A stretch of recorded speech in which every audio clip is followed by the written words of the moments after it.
Hello दोस्तों, नमस्कार। देखें कि जैसे आज हम बात करेंगे कि कुंडली में जॉब या फिर बिजनेस को कैसे देखा जाए।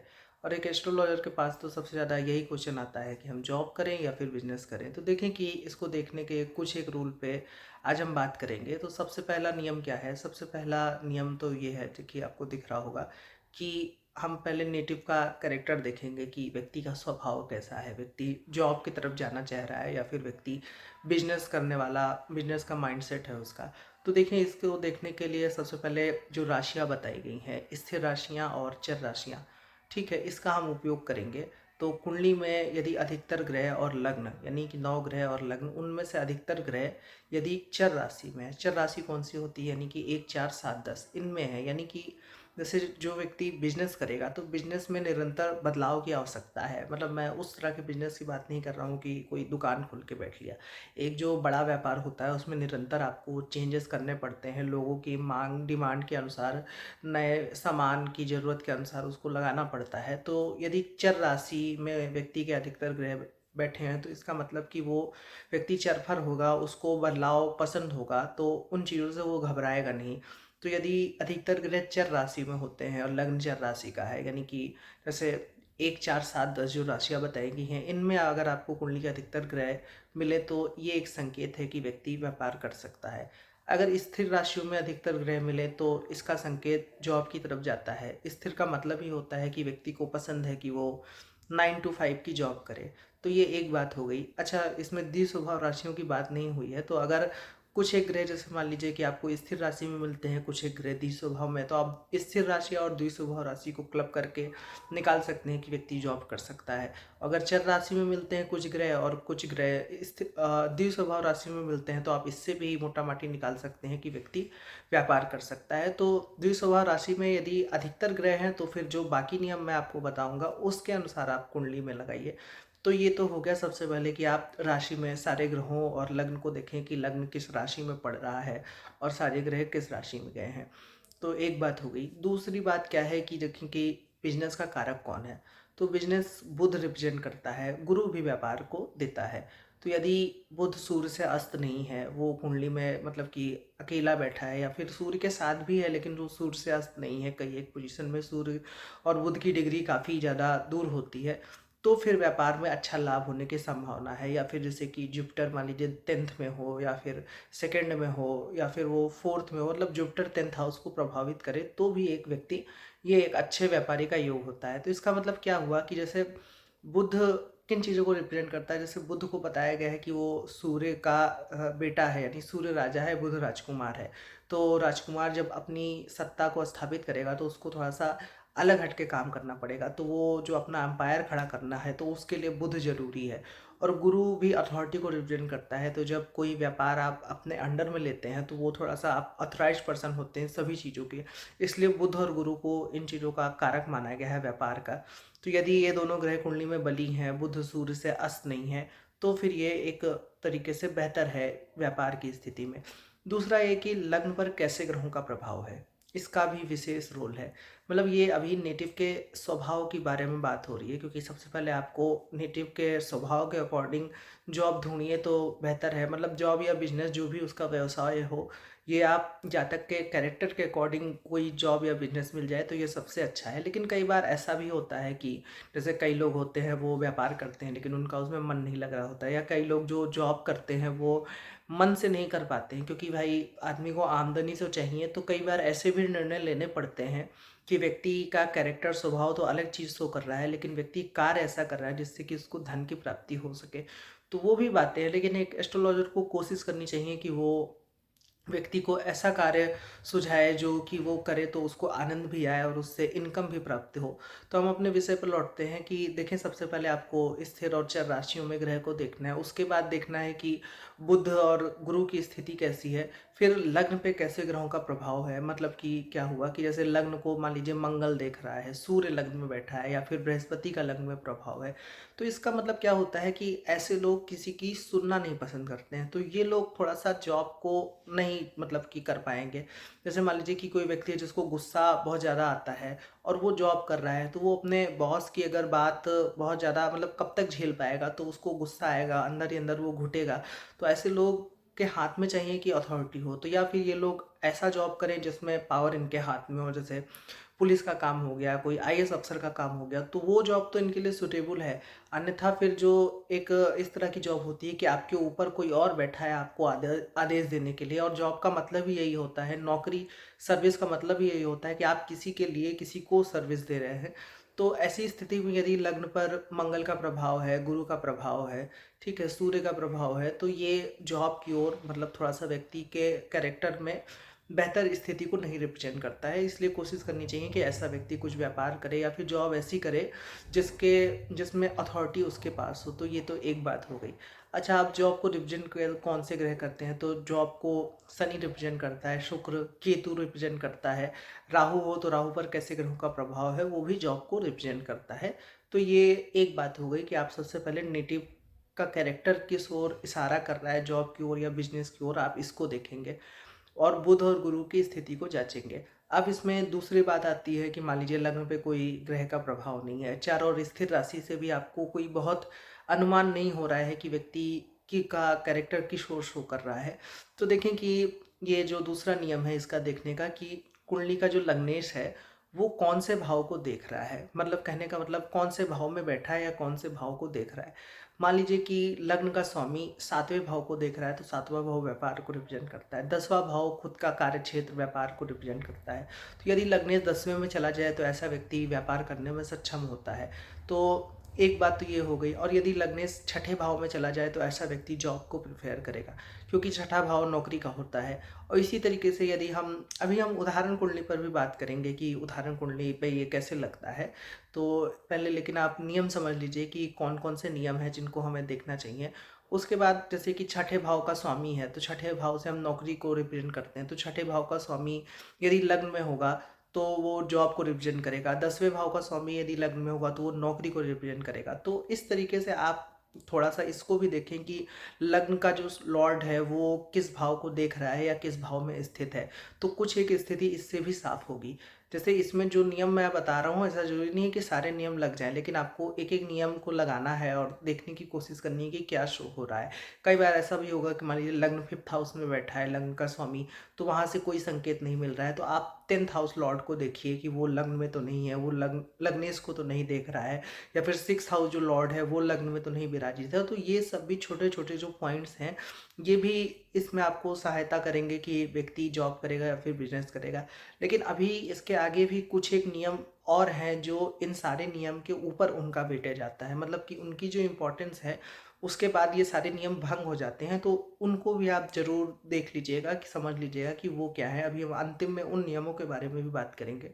अच्छा, देखिए कि अगर आपको इससे ही जैसे कि कुछ डिसाइड नहीं हो पा रहा है कि व्यक्ति जॉब करेगा या फिर बिजनेस करेगा, तो फिर आप एक जैसे कि ये भी एक नियम है कि आप अष्टक वर्ग में देखिए कि अष्टक वर्ग में छठे भाव में ज़्यादा बिंदु मिले हैं या फिर 10वें भाव में ज़्यादा बिंदु मिले हैं और 7वें भाव में ज़्यादा बिंदु मिले हैं। तो आप इससे भी अनुमान लगा पाएंगे कि जैसे 10वें भाव में ज़्यादा बिंदु होंगे या फिर 7वें भाव में ज़्यादा बिंदु होंगे तो व्यक्ति व्यापार कर सकता है। ठीक है, 10वें भाव में ज़्यादा बिंदु होंगे। और 10वें भाव में यदि 35 से ज़्यादा बिंदु हैं तो व्यक्ति अच्छा व्यापार करेगा। 35 से कम बिंदु है तो फिर वो नौकरी भी कर सकता है, व्यापार भी कर सकता है। 30 से कम बिंदु हो 10वें भाव में तो वो व्यक्ति नौकरी में जाए, ज़्यादा बेहतर है। और यदि छठे भाव में ज़्यादा बिंदु हैं, जैसे 40 बिंदु है, 35 बिंदु है, तो फिर वो एक बेहतर नौकरी की ओर इशारा करता है कि व्यक्ति नौकरी करेगा। तो ये तो हो गया कि आप भाव से, ग्रह से कैसे आकलन करें कि व्यक्ति का जॉब में इंटरेस्ट होगा या फिर बिजनेस में इंटरेस्ट होगा। देखिए कि इसमें एक दो नियम और हैं कि जैसे मान लीजिए ये तो सबसे ज़्यादा पॉपुलर नियम है कि जब आप वैसे कुंडली को आप एक तरीके से समझ लीजिए डिवाइड कर दीजिए, मतलब कि आपको लग्न से 7वें भाव तक एक तरफ भाव मिल जाएगा और उसके बाद 8वें भाव से 12वें भाव तक दूसरी तरफ भाव मिल जाएगा। तो यदि कुंडली के अधिकतर ग्रह पहले भाव से 7वें भाव तक स्थित है तो ऐसा व्यक्ति नौकरी कर सकता है। और अधिकतर ग्रह यदि 8वें भाव से 12वें भाव में स्थित है तो ऐसा व्यक्ति जो है वो व्यापार को प्रेफरेंस देगा, यानी कि वो जातक व्यापार करने में सक्षम होगा। तो ये भी एक नियम है। तो मुझे लगता है कि इन कुछ नियम से आप बेहतर तरीके से समझ पाएंगे कि व्यक्ति जॉब कर रहा है या फिर वो बिजनेस की ओर इंगित कर रहा है। देखें कि इसमें आपको कुछ बातों का ध्यान भी रखना है कि यदि कुंडली में एक्सचेंज हो जाए, मान लीजिए कि ये एक्सचेंज पहले और छठे भाव के बीच हो जाए, कि पहले भाव का स्वामी छठे में बैठा है, छठे भाव का स्वामी पहले में बैठा है, यानी कि नौकरी के भाव और लग्न के भाव में परिवर्तन योग बन गया। तो इसका मतलब यदि कुंडली में व्यापार के योग है भी, तब भी जहाँ तक नौकरी की ओर उसका रुझान होगा, नौकरी को वो प्रेफर करेगा। क्यों? क्योंकि दोनों हाउस में परिवर्तन है और परिवर्तन योग कुंडली के बाकी नियमों के ऊपर आता है, यानी कि परिवर्तन योग बहुत ही महत्वपूर्ण नियम है। तो इसलिए यदि कुंडली में बहुत ज़्यादा व्यापार के योग भी हैं, लेकिन अगर पहले और सिक्स्थ हाउस में एक्सचेंज हो जाए तो आप इसको ज़्यादा प्रायोरिटी देंगे। और अधिकतर कुंडली में आप ये देखने को पाएंगे कि यदि फर्स्ट हाउस का सिक्स्थ हाउस से एक्सचेंज है तो वो व्यक्ति जॉब कर रहा है। इस तरीके से मान लीजिए कि कुंडली में जॉब के योग हैं, लेकिन आपने देखा कि पहले हाउस और सेवन्थ हाउस का एक्सचेंज है, तो व्यक्ति नौकरी की बजाय वो बिजनेस ही करेगा। और वो बिजनेस हो सकता है पार्टनरशिप में करे, पब्लिक से उसका कोई संबंध हो बिजनेस का, या फिर मान लीजिए कि पहले हाउस का टेंथ हाउस से एक्सचेंज हो, तो भी ये बिजनेस को रिप्रेजेंट करता है। तो आपको परिवर्तन योग को इग्नोर नहीं करना है यदि किसी हाउस का एक्सचेंज हो जाए तो कुल मिलाकर के जॉब या बिजनेस कैसे देखें, उसमें ये सिनेरियो था कि आप इस तरीके से देख सकते हैं। आप एक एक नियम लगाएंगे तो आपको कुछ ना कुछ जरूर हाथ लग जाएगा कि कैसे व्यक्ति जॉब कर सकता है या फिर बिजनेस कर सकता है। देखें कि आपको एक चार्ट स्क्रीन पर दिख रहा होगा, ये एक महिला जातिका की कुंडली है। और अगर हम अपने नियम के हिसाब से चले तो सबसे पहले हम देखते हैं कि चर राशि स्थिर राशि में कैसे ग्रह हैं। तो कुंडली में स्थिर राशियों में चार ग्रह हैं, जैसे कि मंगल आपका स्थिर राशि में है, गुरु शुक्र स्थिर राशि में है, चंद्रमा आपका वृश्चिक राशि स्थिर राशि को रिप्रेजेंट करती है। दो ग्रह आपके द्विस्वभाव राशि में है, राहु केतु हो गया। और जो लग्न का स्वामी है वो चर राशि में है, यानी कि तीन ग्रह चर राशि में भी है, लेकिन अधिकतर ग्रह स्थिर राशि में है। तो ये थोड़ा सा जॉब की ओर संकेत कर रहा है। अब देखते हैं कि लग्न पे कैसे ग्रहों का प्रभाव है। तो लग्न पर केतु का प्रभाव है, यानी कि केतु किन चीज़ों को रिप्रेजेंट करता है? तो केतु सुनने को रिप्रेजेंट करता है, वो मतलब कि आदेश को मान सकता है। केतु के पास ऐसा बताया गया है कि धड़ का हिस्सा है, सिर का हिस्सा नहीं है। लेकिन ये मतलब प्रचलित कथाएं हैं, इसका मतलब ये नहीं कि ऐसे लोग के पास दिमाग नहीं होता है। मतलब बहुत लोग इससे ये समझ लेते हैं कि व्यक्ति का सर नहीं होगा, तो ये बोगस बात है। तो खैर देखिए कि केतु लग्न में बैठा है, तो इसका मतलब कि व्यक्ति बात सुन सकता है, आदेश का पालन कर सकता है। तो ये भी एक तरीके से जॉब की ओर थोड़ा सा इशारा कर रहा है। अब दूसरी चीज क्या देखेंगे कि जो छठे भाव का स्वामी है, यानी कि जो नौकरी होती है, वैसे तो छठे भाव में चंद्रमा बैठा है तो मन नौकरी की ओर लगना, ये भी एक बात है। फिर छठे भाव का जो स्वामी मंगल बनता है, मंगल चंद्रमा को देख रहा है, छठे भाव को देख रहा है। और मंगल जो है वो टेंथ लॉर्ड गुरु पर भी चौथी दृष्टि से अपनी दृष्टि बनाए हुए है। तो इसमें हुआ क्या कि ये महिला एक मतलब बैंक कर्मचारी है और बैंक में कार्यरत है, लेकिन जो सूर्य है बुध के साथ जो बैठा है, तो कई बार ऐसे कि मतलब ये अपने जॉब से थोड़ा सा फ्रस्ट्रेट भी रहती हैं, क्योंकि सूर्य का प्रभाव भी आता है। तो सूर्य वाले व्यक्ति को थोड़ा सा अथॉरिटी भी चाहिए होती है, वो दूसरों की नहीं सुनना पसंद करता है, तो काफ़ी स्वाभिमानी महिला भी है।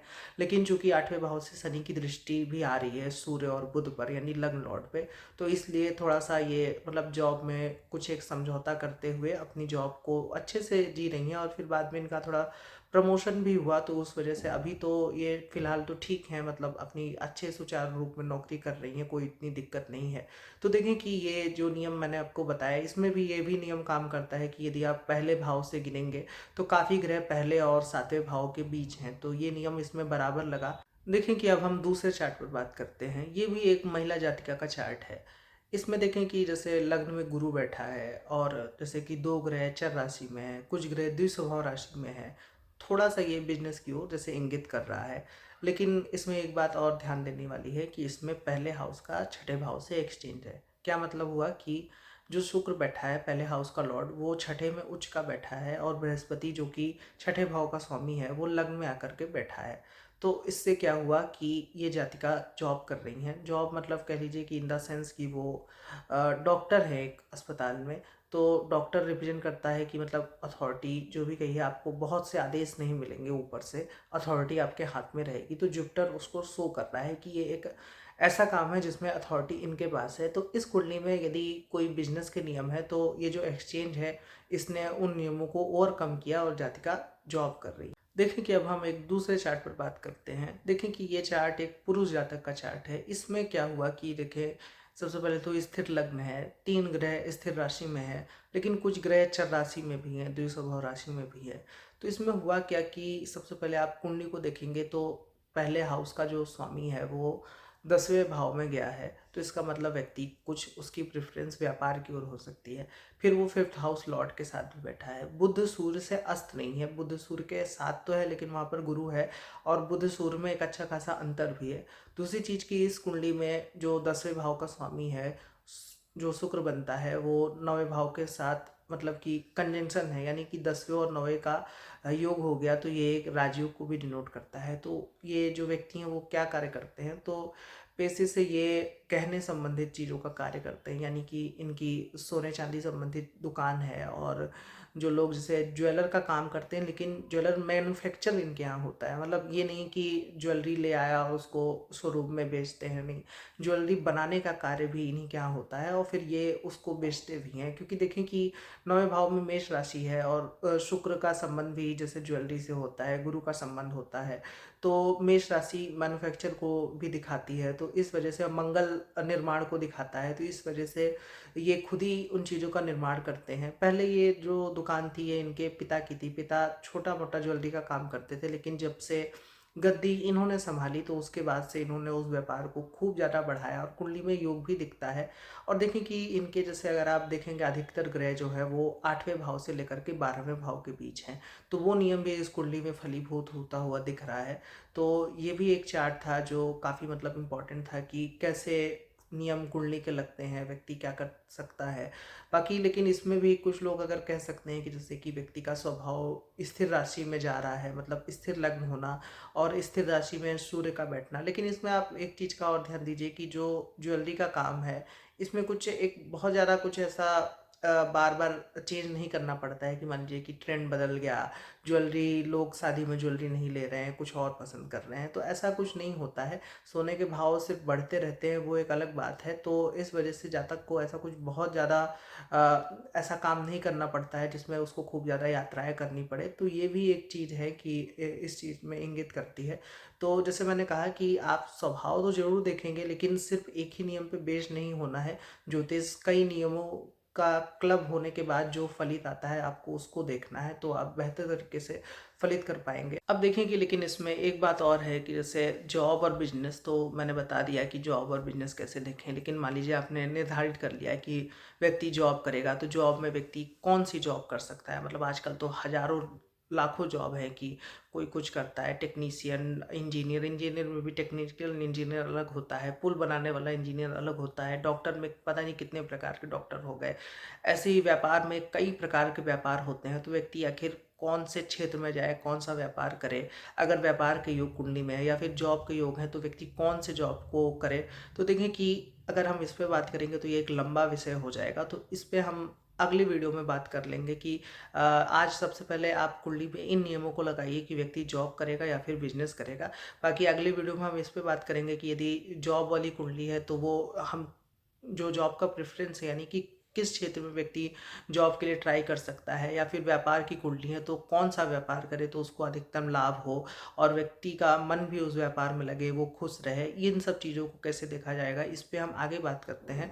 लेकिन सबसे पहले जो आज मैंने नियम बताया आप उसको अपनी कुंडली पे लगाइए। अगर आपके पास और लोगों की कुंडली है तो आप उस पर लगा करके देखिए, जो रिजल्ट आए उसको आप कमेंट में मुझे ज़रूर बताइए कि कितने नियम सही से लगे और क्या फलित आ रहा है। कोई यदि आपका प्रश्न है तो आप कमेंट में पूछ सकते हैं, लेकिन आपको नियमों को जोड़ जोड़ के लगाना है, पृथक करके नहीं लगाना है, और फिर निकालना है कि किस ओर कुंडली संकेत कर रही है।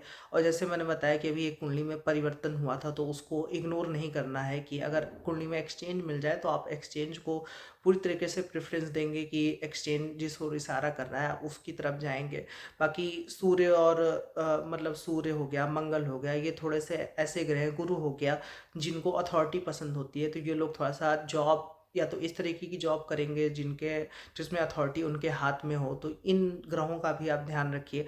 बाकी बुध अगर कुंडली में अकेला है, सूर्य से अस्त नहीं है, गुरु का 10वें भाव पे प्रभाव है, तो ये एक बेहतर बिजनेस को प्रेफरेंस करते हैं। शनि जैसे कि नौकरी का कारक होता है, सेवा का कारक होता है, तो शनि का लग्न में प्रभाव होना, लग्नेश पे प्रभाव होना व्यक्ति को थोड़ा सा मतलब ऐसा स्वभाव देता है कि वो हार्ड वर्किंग हो, वो वर्क कर सके। चंद्रमा भी एक तरीके से इनोसेंट, और हाँ मतलब उस पर अगर चंद्रमा भी व्यक्ति सुनने वाला होता है। चंद्र, अगर चंद्र का प्रभाव लग्न पे हो तो भले वो व्यक्ति चुलबुला सा होता है। तो लग्न पे कैसे ग्रहों का प्रभाव है, व्यक्ति का स्वभाव किस ओर इंगित कर रहा है, इन सब बातों को भी आप जांचिए। और जो एक और नियम है कि कुंडली के जो मतलब कि पहले हाउस से 7वें भाव तक यदि अधिकतर ग्रह हों तो व्यक्ति जॉब प्रेफर करेगा, और 8वें भाव से 12वें भाव तक अधिकतर ग्रह हों तो फिर व्यक्ति नौकरी प्रेफर करता है। और पहले भाव का स्वामी यदि 10वें से संबंध बनाए, 7वें से संबंध बनाए तो ये फिर बिजनेस को प्रेफर करता है। और पहले हाउस का स्वामी 6ठे भाव से संबंध बनाए तो ये नौकरी को रिप्रेजेंट करता है। इसी तरह इसका वाइस वर्सा भी होता है कि 10वें भाव का स्वामी पहले में बैठ जाए, 7वें भाव का स्वामी पहले हाउस में बैठ जाए, या फिर लग्नेश को देखे तो व्यक्ति बिजनेस करेगा। 6ठे भाव का स्वामी पहले हाउस में बैठे या फिर लग्नेश को देखे तो व्यक्ति जॉब में जा सकता है। तो ये कुछ बातें हैं जिसको आप मिलाकर के जब फलित करेंगे तो आपको अच्छा खासा रिजल्ट निकलते हुए दिखेगा। और यदि मान लीजिए कि इसमें भी आपको गणना में उतना ज़्यादा कन्फ्यूजन लग रहा है या कुछ नहीं हासिल हो रहा है तो आप अष्टक वर्ग के बिंदु भी देख सकते हैं। मतलब ये बिंदु तब नहीं देखने आपको कि यदि कुछ नहीं मिला, ये बिंदु इसमें शामिल है। मतलब ये सभी नियम में अष्टक वर्ग भी शामिल है कि 6ठे भाव में ज़्यादा बिंदु मिले हैं तो व्यक्ति जॉब की ओर जाएगा। और यदि मान लीजिए कि 10वें भाव में या फिर 7वें भाव में ज़्यादा बिंदु मिले हैं 6ठे भाव से तो फिर व्यक्ति बिजनेस की ओर जाएगा। तो ये सारे नियम हैं, आप इनको लगाइए एक एक करके। जो रिजल्ट हुआ है आप उसको मुझे ज़रूर बताइए। अब बाकी जॉब में कौन सी जॉब जातक चुने, या फिर व्यापार में भी व्यक्ति कौन से व्यापार क्षेत्र की ओर जाए, इस पर हम अगले वीडियो में विस्तार से बात करेंगे। आशा करता हूँ कि आपको ये वीडियो अच्छा लगा होगा। यदि अच्छा लगा है तो आप मेरा वीडियो लाइक कर सकते हैं और मेरे चैनल को ज़रूर से सब्सक्राइब करें। आज के लिए इतना ही रखते हैं, धन्यवाद।